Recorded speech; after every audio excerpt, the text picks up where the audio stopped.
নমস্কার। গল্পে গল্পে একান্তে কিছুক্ষণ চ্যানেলের আমি তৃপ্তি আপনাদের সকলকে স্বাগত জানাই। আজ আপনাদের জন্য নিয়ে এসেছি নেহারঞ্জন গুপ্ত লেখা একটি রহস্য উপন্যাস রাত নিঝুম। ওনার লেখা এই বইটিতে কিরিটি রায়ের দুটি গল্প রয়েছে। এখানে আলাদা করে কোনো নামকরণ করা নেই, তাই আমি প্রথম গল্প দ্বিতীয় গল্প এভাবেই পড়ে শোনাব। আর শোনাব কিরিটি রায়ের প্রথম গল্পটি। চলুন শুরু করি আজকের গল্প নেহারঞ্জন গুপ্তর লেখা রাত নিঝুম গল্পটির প্রথম গল্পের প্রথম পর্ব। কি বিস্তৃতি বর্ষা, ঝড়ঝড় ঝড়ঝড় অবিরাম ঝরছে তো ঝরছে, থামবার শিগগিরই কোনো সম্ভাবনাই নেই।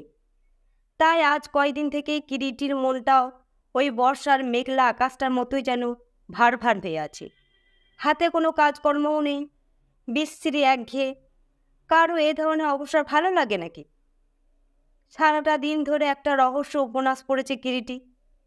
বিকেলের দিকে আর ভালো লাগছিল না পড়তে।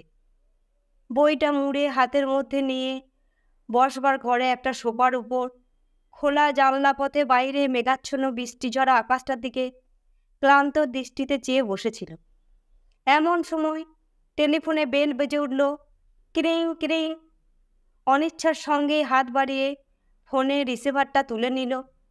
হ্যালো, মিস্টার কিরিটি রায় কথা বলছি, বলুন। আপনি কে? আমাকে তো আপনি চিনবেন না। কোথা থেকে কথা বলছেন? আমি শ্রীপুর স্টেট থেকে বলছি। জমিদার শশাঙ্ক চৌধুরীর ভাই মৃগাঙ্ক চৌধুরী। বলুন। আমাদের বাড়িতে একটা দুর্ঘটনা ঘটে গিয়েছে, সেই জন্য আপনার সাহায্য চান। কী রকম দুর্ঘটনা? দেখুন, আমাদের বাড়ির অনেক দিনকার পুরানো করালিচরণকে আজ সকালে হঠাৎ তার ঘরে মৃত অবস্থায় পাওয়া গেছে। ব্যাপারটা কিছুই বোঝা যাচ্ছে না। স্থানীয় থানা থেকে দারোগাবাবু এসেছিলেন। তারা অবশ্যই যা করবার করবেন, আর কি যে তারা করবেন তাও আমরা জানি।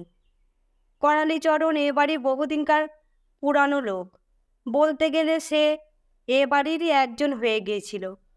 তাই ব্যাপারটা আমাদের কাছে খুবই মর্মান্তিক হয়েছে। আমরা চাই সত্যিকারের ব্যাপারটা জানতে। তাই বলছিলাম, আপনি যদি দয়া করে আমাদের এখানে একবার আসেন তবে বড় ভালো হয়। আমাদের মনে হয় আপনি হয়তো এ ব্যাপারে একটা কিনারা করতে পারবে। অবশ্যই আপনার ফিস সম্পর্কে। কিরিটি বলে, ফিসের কথা থাক, আমি যাব, কিন্তু আপনাদের ওখানে কি করে যেতে হবে যদি বলে দেন। মৃগাঙ্কবাবু বলেন, ইচ্ছা করলে আপনি গাড়িতেও আসতে পারেন, ট্রেনেও আসা যায় এখানে, তবে একটু ঘুরে আসতে হয়। তবে যদি স্টিমারে আসেন তাহলে একেবারে ঘাটে এসে নামতে পারেন। স্টিমার? হ্যাঁ, আহিরিটোলা ঘাট থেকে সকাল, দুপুর ও সন্ধ্যায় 3 বার স্টিমার আসে। স্টিমারেই তাহলে যাব। আজই আসবেন কি কাল যাব? বেশ, কোন স্টিমারে আসবেন বলুন, ঘাটে আমাদের লোক রাখবো। আপনিই বলুন না কোন স্টিমারে যাব। সকাল 10টা 10-এর স্টিমারে আসতে পারেন? বেশ, তাই যাব, যেটিতে লোক থাকবে। আচ্ছা, আর একটা কথা বলুন, মৃতদেহটা কি ময়না তদন্তের জন্য পাঠানো হয়েছে? না, তাহলে ওটা আমি যাওয়া পর্যন্ত রাখবার ব্যবস্থা করবেন। করব। নমস্কার। কিরিটি হাঁক দিল। জংলি ভীত জংলি ঘরে প্রবেশ করল। বাবু, দেখ, কাল সকালে আমাকে একবার শ্রীপুরে যেতে হচ্ছে। ফিরবো কখন ঠিক করে বলতে পারছি না। কেউ যদি আমার খোঁজ করতে আসে তবে তাকে বলিস সন্ধ্যার পরে যেন আসে। কিরিটি জংলির সঙ্গে কথা বলে ফোনটা আবার তুলে নিল। হ্যালো, 3033 বড়বাজার। হ্যালো, কে? কিরিটি নাকি? রিসিভারে জবাব এলো। কে? সুব্রত? হ্যাঁ রে, আমি। কি ব্যাপার? শ্রীপুর চলেছি, যাবি নাকি? তাহলে তোকে ওখান থেকে কাল সকালে পিক আপ করে নিই। হঠাৎ শ্রীপুর? আপাতত বিশেষ কিছুই জানি না। সেখানকার জমিদার মিস্টার শশাঙ্ক চৌধুরী বাড়িতে এক পুরানো চাকর নিহত হয়েছে, তারই তদন্তের আহ্বান এসেছে। তাই ভাবলাম একা একা যাব? যদি সঙ্গে যাস। যাব মানে? নিশ্চয়ই যাব। কিরিটি হাসতে হাসতে ফোনটা নামিয়ে রাখল। পরের দিন সকালে সাজ পোশাক সেরে নিয়ে কিরিটি জংলিকে একটা ট্যাক্সি ডাকতে বলল। ট্যাক্সিতে চেপে কিরিটি সোজা সুব্রতদের বাড়ি আহা স্ট্রিটের দিকে চালাতে আদেশ দিল। সুব্রত এক প্রকার প্রস্তুত হয়েই দরজার সামনে অপেক্ষা করছিল। কিরিটি যেতেই সুব্রত চায়ের আদেশ দিল। কিছুক্ষণ পরে ভৃত্য চা নিয়ে এলো। চা পান করেই ওরা বের হয়ে পড়ে এবং ওরা যখন স্টিমার ঘাটে এসে পৌঁছালো, কিরিটি রিস্ট ওয়াচের দিকে তাকিয়ে দেখে সকাল 10টা 10-এর স্টিমার ছাড়তে মাত্র মিনিট 5 বাকি। ট্যাক্সিটাকে ভাড়া মিটিয়ে দিয়ে ওরা বুকিং অফিসের দিকে এগিয়ে চলল। কিরিটি স্টিমারে উঠে পড়ল। সিটি বাজিয়ে স্টিমার ছেড়ে দিল। বর্ষার গঙ্গা, গৈরিক জলধারা তার দুকুল প্লাবিক। ইলিশ মাছের নৌকাগুলো ইতস্তত ঘুরে বেড়াচ্ছে। মাঝে মাঝে 2-1টা লঞ্চ বা ফেরি স্টিমার এদিক ওদিক যাতায়াত করছে। দুজনে এসে রেলিংয়ের ধারে দাঁড়ালো। এই শ্রীপুর স্টেটের জমিদারের সঙ্গে তোর আগে কোনো আলাপ ছিল নাকি কিরিটি? সুব্রত জিজ্ঞাসা করল। না, কিরিটি বললে, তবে এদের নাম শুনেছি। মস্ত বড় ধনী লোক, অগাধ পয়সা, 2 মিলের মালিক। ব্যাপারটা কি মনে হচ্ছে তোর? বাড়ির পুরানো চাকর অনেক দিনকার লোক, হয়তো জমিদার বাড়ির অনেক কিছুই সে জানত, যে কারণে আকস্মিক মৃত্যুটা তার চিন্তার কারণ হয়ে উঠেছে, আর তাতেই আমার শরণাপন্ন হয়েছে, তাই তোর ধারণা? নচেৎ জমিদার বাড়িতে সামান্য একটা চাকরের মৃত্যু এমন বিশেষ কোনো ইম্পর্টেন্ট বা নোটিশ করবার মতো ব্যাপার নয়, যাতে করে আমার মতো একজন বেসরকারি সত্যানুসন্ধানের প্রয়োজন হতে পারে তাদের। তাই মনে হয় এই মৃত্যুর ব্যাপারে নিশ্চয়ই কোনো জটিলতা আছে, যার জন্য হয়তো ওরা আমার সাহায্য চেয়ে পাঠিয়েছে। তোর তাই মনে হয়? হ্যাঁ, নিশ্চয়ই। এই হত্যা ব্যাপারের মধ্যে অবশ্যই যদি হত্যাই হয়, তাহলে কোনো জটিল রহস্য জট পাকিয়ে আছে।